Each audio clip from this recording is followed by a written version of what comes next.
ക്രിസ്തയേശുവിൻ്റെ മഹനീയ നാമത്തിൽ വീണ്ടും നിങ്ങൾക്ക് വന്ദനം ചെയ്യുന്നു. ഒരു പ്രാവശ്യം കൂടി ഈ പ്രസംഗ പരമ്പരയിലേക്ക് നിങ്ങളെ സ്വാഗതം ചെയ്യാണ്. യേശുവിൻ്റെ ഉപമകൾ എന്ന വിഷയത്തെക്കുറിച്ച് നാം സംസാരിച്ചുകൊണ്ടിരിക്കുകയാണ്. ഇന്ന് ആരാണ് എൻ്റെ അയൽക്കാരൻ എന്നുള്ള വിഷയത്തെക്കുറിച്ചാണ് സംസാരിക്കാൻ പോകുന്നത്.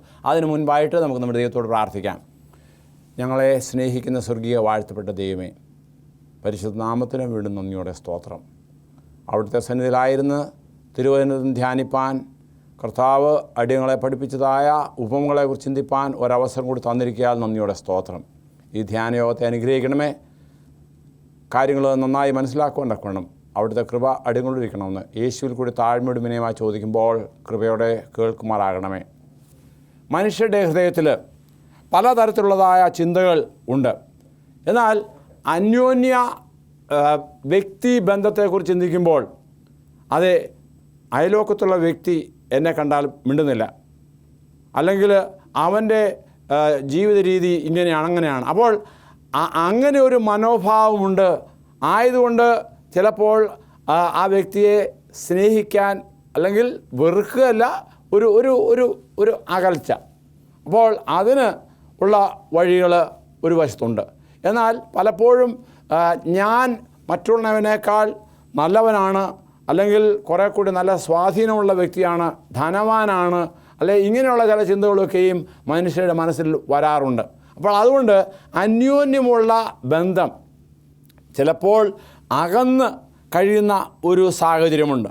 എന്നാൽ ദൈവികമായിട്ട് നാം ചിന്തിക്കുന്നതായ കാര്യങ്ങൾ വരുമ്പോൾ അത് എല്ലാവരുമായി സ്വരുമയോടെ സന്തോഷത്തോടെ സ്നേഹത്തോടെ കഴിയണം.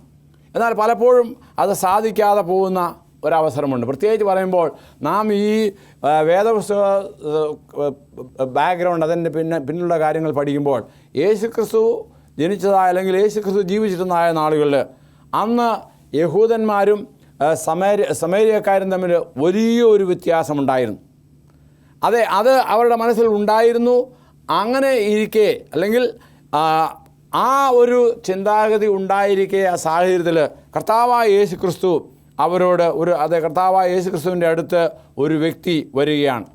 അതിനെക്കുറിച്ച് വിശുദ്ധ ലൂക്കോസിൻ്റെ സുവിശേഷം 10-ാമത്തെ അധ്യായത്തിൽ 25 മുതലുള്ള ഭാഗങ്ങളിൽ നാം അത് ഇപ്രകാരം ഞാൻ വായിക്കുകയാണ്. അനന്തരം ഒരു ന്യായശാസ്ത്രി എഴുന്നേറ്റു, ഗുരു, ഞാൻ നിത്യജീവന് അവകാശിയായി തീരുവാൻ എന്ത് ചെയ്യണം എന്ന് അവനെ പരീക്ഷിച്ച് ചോദിച്ചു. അവനോട് ന്യായപ്രമാണത്തിൽ എന്ത് എഴുതിയിരിക്കുന്നു, നീ എങ്ങനെ വായിക്കുന്നു എന്ന് ചോദിച്ചതിന് അവൻ, നിന്റെ ദൈവമായ കർത്താവിനെ നീ പൂർണ്ണ ഹൃദയത്തോടും പൂർണ്ണ ആത്മാവോടും പൂർണ്ണ ശക്തിയോടും പൂർണ്ണ മനസ്സോടും കൂടെ സ്നേഹിക്കണമെന്നും കൂട്ടുകാരനെ നിന്നെപ്പോലെ തന്നെ സ്നേഹിക്കണമെന്നും തന്നെ എന്ന് ഉത്തരം പറഞ്ഞു. അവൻ അവരോട്, നീ പറഞ്ഞ ഉത്തരം ശരി, അങ്ങനെ ചെയ്യുക, എന്നാൽ നീ ജീവിക്കും എന്ന് പറഞ്ഞു. അവൻ തന്നെത്താൻ നീതിയിരിപ്പാൻ ഇച്ഛിച്ചിട്ട് യേശുവിനോട്, എൻ്റെ കൂട്ടുകാരൻ ആരെന്ന് ചോദിച്ചതിന് യേശു ഉത്തരം പറഞ്ഞത്, ഒരു മനുഷ്യൻ യെരുശലേമിൽ നിന്ന് എരിഹോവിലേക്ക് പോകുമ്പോൾ കള്ളന്മാരുടെ കയ്യിൽ അകപ്പെട്ടു. അവർ അവനെ വസ്ത്രമഴിച്ച് മുറിവേൽപ്പിച്ച് അർത്ഥപ്രാണനായി വിട്ടേച്ചു പോയി. ആ വഴിയായി യാദൃച്ഛ്യ ഒരു പുരോഹിതൻ വന്നു, അവനെ കണ്ടിട്ട് മാറി കടന്നുപോയി. അങ്ങനെ തന്നെ ഒരു ലേവ്യനും വന്നു, അവനെ കണ്ടിട്ട് അവനും മാറി കടന്നുപോയി. ഒരു ശമര്യക്കാരനോ വഴിപോകയിൽ അവൻ്റെ അടുക്കലെത്തി, അവനെ കണ്ടിട്ട് മനസ്സലിഞ്ഞ് അരികെ ചെന്ന് എണ്ണയും വീഞ്ഞും പകർന്നു അവൻ്റെ മുറിവുകളെ കെട്ടി അവനെ തൻ്റെ വാഹനത്തിൽ കയറ്റി വഴിയമ്പലത്തിൽ കൊണ്ടുപോയി രക്ഷിച്ചു. പിറ്റേന്നാൾ അവൻ പുറപ്പെടുവാൻ പോയപ്പോൾ 2 വെള്ളിക്കാശ് എടുത്ത് വഴിയമ്പലക്കാരന് കൊടുത്തു. ഇങ്ങനെ കൂടുതലായി വേണ്ട കാര്യങ്ങളൊക്കെയും ചെയ്യുക, ഇനി എന്തെങ്കിലും അധികമായി ചിലവാകുകയാണെങ്കിൽ അത് ഞാൻ തിരികെ വരുമ്പോൾ തരാം എന്ന് പറഞ്ഞു. അപ്പോൾ ഈ 3 പേരിൽ കർത്താവ് ചോദിക്കുകയാണ്, ഈ 3 പേരിൽ ഏവൻ കൂട്ടുകാരനായി തീർന്നു നിനക്ക് തോന്നുന്നു? അവനോട് കരുണ കാണിച്ചവൻ തന്നെ എന്ന് അവൻ പറഞ്ഞു. യേശു അവനോട്, നീയും പോയി അങ്ങനെ ചെയ്യുക. അപ്പോൾ ഇത് എത്രമാത്രം ആ സമയോചിതമായ, പ്രത്യേകിച്ച് പറയുമ്പോൾ ആ സാഹചര്യത്തിൽ നടന്നുകൊണ്ടിരിക്കുന്ന ഒരു സംഭവമാണ് എന്ന് നമുക്ക് മനസ്സിലാക്കാൻ തക്കവണ്ണം സാധിക്കും. യെരുശലേമിൽ നിന്നും എരിഹോ വരെ പോവുക എന്ന് പറയുമ്പോൾ ആ പോകുന്ന വഴിയിൽ അവിടങ്ങളിലായ പാറകൾ, കുന്നുകൾ, വഴി അത്ര മോശമല്ല. പ്രത്യേകിച്ച് പറയുമ്പോൾ കാട് ഉണ്ടായിരുന്നു. എന്നാൽ അവിടെ കുറേ കള്ളന്മാർ, പിടിച്ചുപറിക്കാർ അവരവിടെ താവളമടിച്ചിരുന്നു.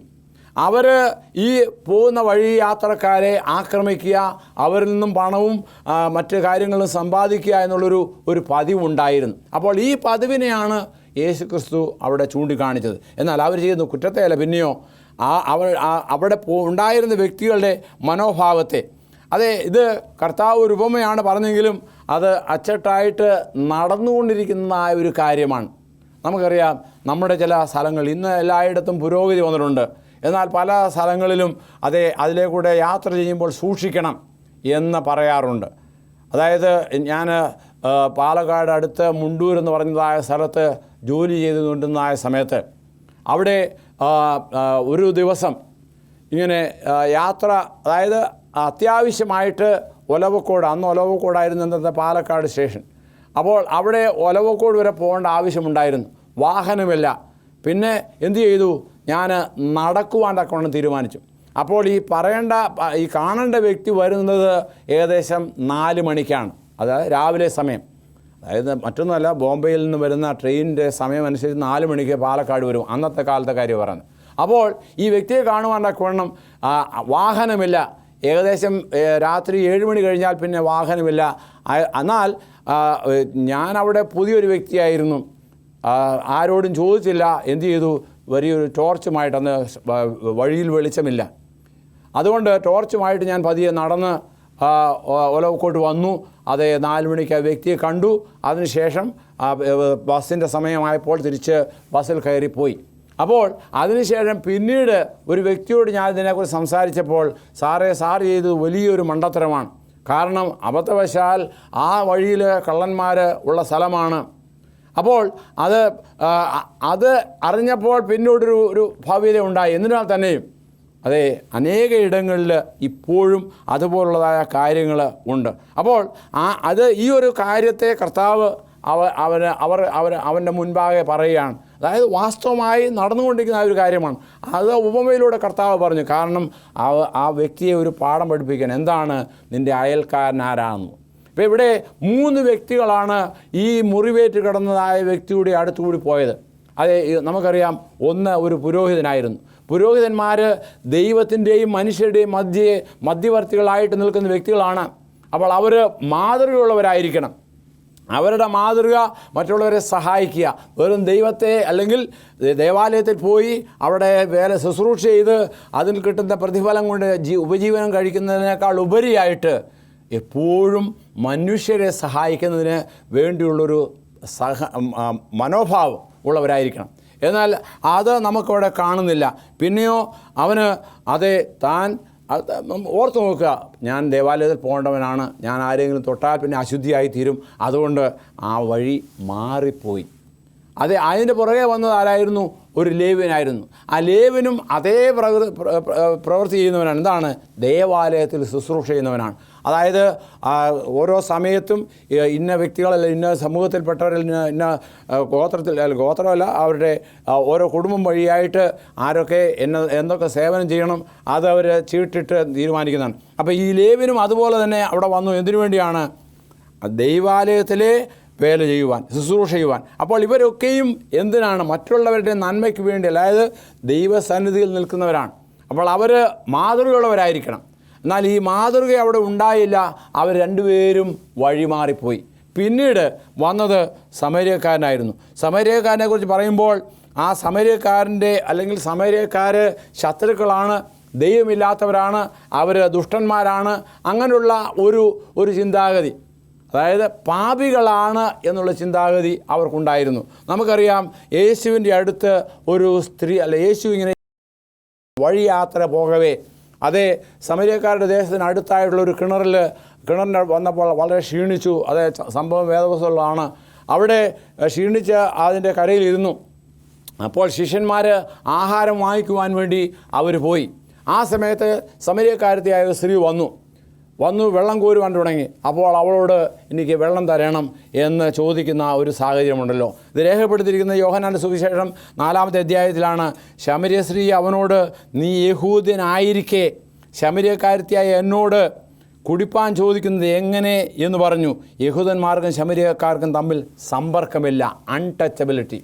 അപ്പോൾ അങ്ങനെ ഒരു പ്രവണത ഉണ്ടായിരുന്ന സമയത്ത്, അതായത് നമുക്ക് അത് നിങ്ങളൊന്ന് മനസ്സുകൊണ്ട് ഊഹിച്ച് നോക്കുക.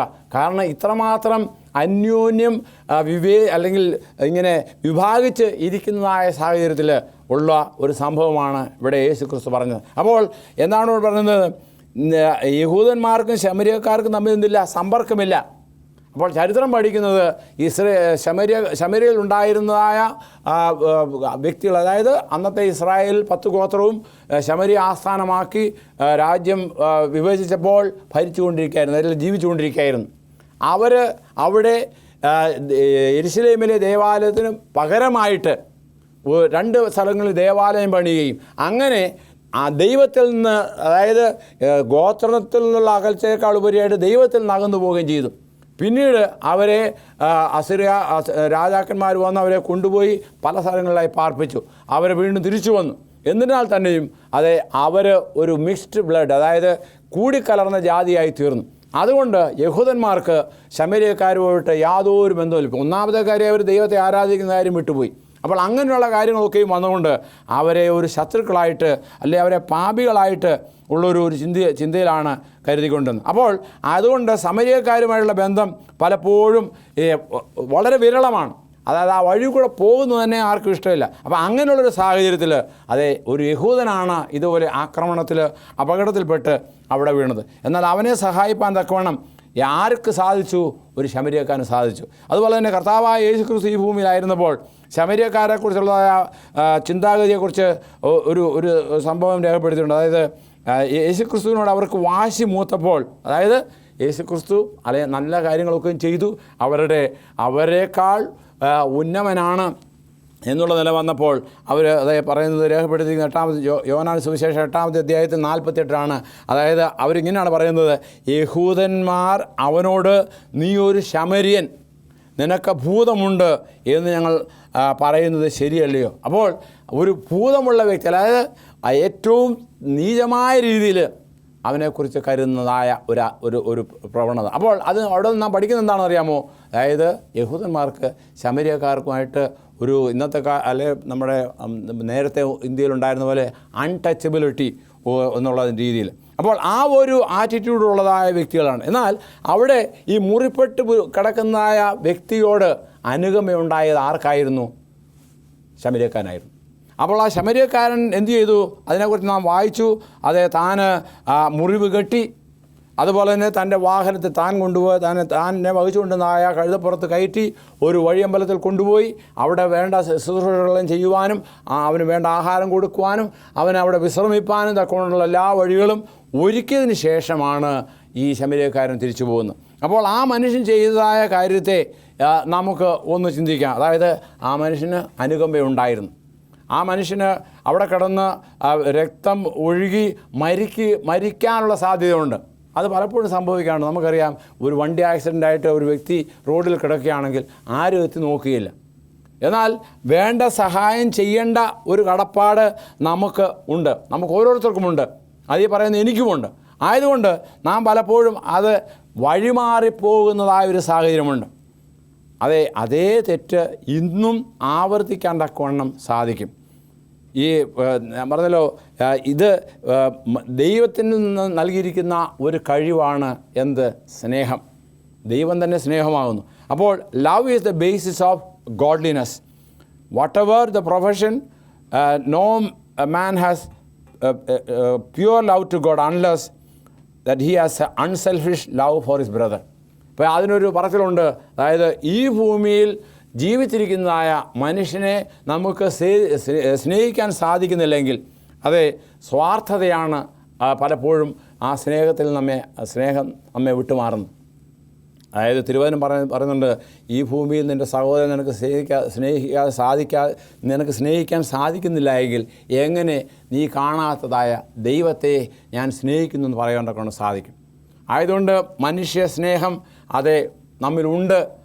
ഉണ്ടായിരിക്കണം. എങ്കിൽ മാത്രമേ നമുക്ക് നമ്മുടെ ദൈവത്തെ സ്നേഹിക്കാൻ തക്കൊണ്ട് സാധിക്കുകയുള്ളൂ. അതായത് നീ നിൻ്റെ ദൈവത്തെ പൂർണ്ണ ഹൃദയത്തോടും പൂർണ്ണ ആത്മാവോടും പൂർണ്ണ ശക്തിയോടും കൂടെ സ്നേഹിക്കുക, അതുപോലെ തന്നെ നിൻ്റെ അയൽക്കാരനെയും നിന്നെപ്പോലെ തന്നെ സ്നേഹിക്കുക എന്ന് ദൈവം, ഈ വ്യക്തി യേശുവിനോട് പറയുമ്പോൾ അത് പഴയ നിയമത്തിലുള്ള ഒരു ഉദ്ധരണിയാണ്. കാരണം പഴയ നിയമത്തിൽ നൽകിയിരിക്കുന്ന കാര്യമാണ്, ആ കാര്യം തന്നെയാണ് ഇവിടെ ഉദ്ധരിക്കുന്നത്. അപ്പോൾ ഇവിടെ പറയുന്നത് ദൈവത്തിൻ്റെ കൽപ്പന അനുസരിക്കുന്നതിൻ്റെ ഒരു ഭാഗമാണ് എന്ത്? സ്നേഹിക്കുക എന്നുള്ളത്. മനുഷ്യനെ സ്നേഹിക്കുക, ദൈവത്തെ സ്നേഹിക്കുക. ആ സ്നേഹം കൊണ്ട് ഇത് നിറവേറുന്നു. ഇന്നത്തെ കാലത്ത് മനുഷ്യൻ്റെ അവസ്ഥയെക്കുറിച്ച് പറയുമ്പോൾ അപ്പോസ്തലനായ പൗലോസ് ഇപ്രകാരം പറയുകയാണ്. ഗലാത്യ ലേഖനത്തിൽ 3:28 ഞാൻ വായിക്കുകയാണ്. അതിൽ യഹൂദനും യവനനുമെന്നുമില്ല, ദാസനും സ്വതന്ത്രനുമെന്നില്ല, ആണും പെണ്ണുമെന്നില്ല, നിങ്ങളെല്ലാവരും ക്രിസ്തയേശുവിൽ ഒന്നത്രേ. മുമ്പേ ദൂരസ്ഥരായിരുന്ന നിങ്ങൾ ഇപ്പോൾ ക്രിസ്തയേശുവിൻ്റെ രക്തത്താൽ സമീപസ്ഥരായി തീർന്നിരിക്കുകയാണ്. അപ്പോൾ ഈ അകൽച്ച, അതായത് യഹൂദരും ശമര്യക്കാരും, ഇന്നത്തെ കാലത്ത് നമുക്കറിയാം, ഇപ്പോൾ പ്രത്യേകിച്ച് പറയുന്ന ഭാരതത്തിൽ അനവധിയായ കാസ്റ്റ്, കളർ, ക്രീഡ്, ഈ പറയുന്ന കാര്യങ്ങളൊക്കെ ഉണ്ട്. ചില സ്ഥലത്ത് ചെന്നാൽ ഇന്ന സമൂഹം മാത്രമേ ഉള്ളൂ, ചില സ്ഥലത്ത് ചെന്നാൽ വേറൊരു സമൂഹം മാത്രമേ ഉള്ളൂ. എന്നാൽ രണ്ടുപേരും കൂടി ചേർന്ന് ഒത്തൊരുമയോടുകൂടി കഴിയേണ്ട ഒരു സാഹചര്യത്തെക്കുറിച്ചാണ് ഇവിടെ ദൈവം പറയുന്നത്. അതായത് എന്താണ്, നമുക്ക് ആരെ ഏതെല്ലാം തരത്തിൽ സഹായിക്കാൻ സാധിക്കുമോ അത് ചെയ്യുക. ഒരിക്കലും നമ്മുടെ മതപരമായ ചിന്താഗതികൾ മനുഷ്യ സ്നേഹത്തെ വിഭജിപ്പാൻ ഇടയായിത്തീരുന്നത്. അതായത് ശത്രുതാ മനോഭാവം ഉണ്ടാകരുത്. അത് ഒരിക്കലും ശരിയല്ല. ഞാനൊരു ഉദാഹരണം കൂടെ പറയാൻ ആഗ്രഹിക്കുകയാണ്. അതായത് നമുക്കറിയാം, ഇന്ത്യയും പാകിസ്ഥാനും തമ്മിലുള്ളതായ ബന്ധം, അത് നേരത്തെ ഒരു കാലത്ത് ബ്രിട്ടീഷേഴ്സിൻ്റെ ഭരണകാലത്ത് ഒന്നായിരുന്നു. അതായത് പാകിസ്ഥാൻ എന്ന് പറയുന്നത് ഇന്ത്യയുടെ ഒരു ഭാഗമായിരുന്നു. എന്നാൽ മതപരമായ വികാരങ്ങൾ കൊണ്ട് പാകിസ്ഥാനും ബംഗ്ലാദേശും ഒക്കെയും മാറി. ആ വിഭജനം നടന്നതായ സമയത്ത് അനേകർ, അതായത് സഹോദരങ്ങളെന്ന് അല്ലെങ്കിൽ ഒത്തൊരുമിച്ച് ജീവിച്ചിരുന്ന അനേകർ അന്യോന്യ മതത്തിൻ്റെ പേരിൽ വെട്ടിക്കൊല്ലുന്നതായ സാഹചര്യം ഉണ്ടായിട്ടുണ്ട്. അത് ഇന്ന് സംഭവിക്കുന്നുണ്ട്. ആയതുകൊണ്ട് യേശുക്രിസ്തുവിടെ പഠിപ്പിച്ചത് എല്ലാവർക്കും ബാധകമാണ്. കാരണം ഒരിക്കലും നാം ചേരിതിരിഞ്ഞ് മാറരുത്. പിന്നെയോ ഈ ദൈവത്തിൻ്റെ മകനാണ്, ദൈവത്തിൻ്റെ മകളാണ്, ദൈവത്തിൻ്റെ സാദൃശ്യത്തിൽ സൃഷ്ടിച്ചതായ നാം ഓരോരുത്തരും, അതായത് ദൈവസ്നേഹം നമ്മിൽ നിലനിൽക്കുകയും അങ്ങനെ നാം അന്യോന്യം സ്നേഹിക്കുകയും ദൈവത്തെ സ്നേഹിക്കുകയും ചെയ്യണം. ആയതുകൊണ്ട് by cooperating with heavenly beings in the work on earth we are preparing for the companionship in heaven. അതായത് ഈ ഭൂമിയിൽ ഇങ്ങനെയുള്ള അനേക ചേരിതിരിവുകളുണ്ട്. ഭാഷയുടെ പേരിലുണ്ട്, അല്ലെങ്കിൽ വംശത്തിൻ്റെ പേരിലുണ്ട്, സ്ഥലത്തിൻ്റെ പേരിലുണ്ട്. അങ്ങനെ നമുക്കറിയാം, നാം എല്ലാവരും പല ഭാഷകൾ സംസാരിക്കുന്നവരാണ്. അതായത് കേരളത്തിൽ ജീവിച്ചിരിക്കുന്നവരായ നാം മലയാളം സംസാരിക്കുന്നു. അതിനടുത്തതായ സംസ്ഥാനമായ തമിഴ്നാട്ടിൽ പോവുകയാണെങ്കിൽ തമിഴ് സംസാരിക്കുന്നു. അവർ അക്ക തങ്കച്ചി എന്നാണ് പറയുമെങ്കിലും പക്ഷെങ്കിൽ അവിടെ പ്രശ്നങ്ങളുണ്ട്. മുല്ലപ്പെരിയാറോ അല്ലെങ്കിൽ അങ്ങനെയുള്ള പ്രശ്നങ്ങളൊക്കെ വരുമ്പം ഒക്കെ അവിടെ പ്രശ്നങ്ങളാണ്. അതുപോലെ തന്നെ നേരെ തിരിഞ്ഞ് അടുത്ത് കർണാടക സ്റ്റേറ്റിൽ പോയാൽ ഇത് തന്നെയാണ് ഗതി. അവിടെ കന്നഡയാണ് സംസാരിക്കുന്നത്. എന്നാൽ അവർക്കെല്ലാം അവരുടേതായ ഭാഷയോട് വലിയ താല്പര്യമുണ്ട്, അല്ലെങ്കിൽ അതിൻ്റെ അനുസരിച്ചൊരു മമതയുണ്ട്. എന്നാൽ തന്നെയും നാം എന്താണ് ചെയ്യേണ്ടത്? അതായത് ഇതൊക്കെ ഉണ്ടായിരുന്നാലും നാം ഇന്ത്യക്കാരാണ്. അതായത് ചെറുപ്പകാലത്ത് സ്കൂളിൽ പഠിച്ചുകൊണ്ടിരുന്ന സാഹചര്യത്തിൽ നാം പറയാറുണ്ട്, I M A citizen of this country എന്ന് പറയുമ്പോൾ, കൈയെടുത്തുയർത്തി പ്രതിജ്ഞ ചെയ്യുമ്പോൾ ആ ഒരു വിശാലമായ ചിന്താഗതി നമുക്കുണ്ടാകണം. പ്രത്യേകിച്ച് പറയുമ്പോൾ, അതായത് ഈ ദൈവികമായ ചില കാര്യങ്ങളിൽ ഒന്നാണ് വിശാലമായ മനോഭാവത്തിൽ അന്യോന്യം സ്നേഹിക്കുക. അതുകൊണ്ട് അതായത് ഈ ഭൂമിയിൽ നാം ഒത്തൊരുമയോട് ജീവിക്കുന്ന ഇതിനു വേണ്ടിയാണ് സ്വർഗത്തിൽ പോകുമ്പോൾ നാം ഒരു വലിയ സമൂഹമായത്. പ്രത്യേകിച്ച് പറയുമ്പോൾ ദൈവത്തിൻ്റെ ദൂതന്മാരുമായി അവരുമായുള്ള ബന്ധത്തിൽ ജീവിക്കേണ്ടതായ ഒരു സാഹചര്യമുണ്ട്. ആയതുകൊണ്ട് എല്ലാവരും, പ്രത്യേകിച്ച് ഈ ദൈവത്തിൻ്റെ ദൂതന്മാരെക്കുറിച്ച് എബ്രായ ലേഖനം പറയുന്നത്, അവരൊക്കെയും രക്ഷ പ്രാപിപ്പാനുള്ള ശുശ്രൂഷയ്ക്ക് അയക്കപ്പെടുന്ന സേവാത്മാക്കളല്ലയോ.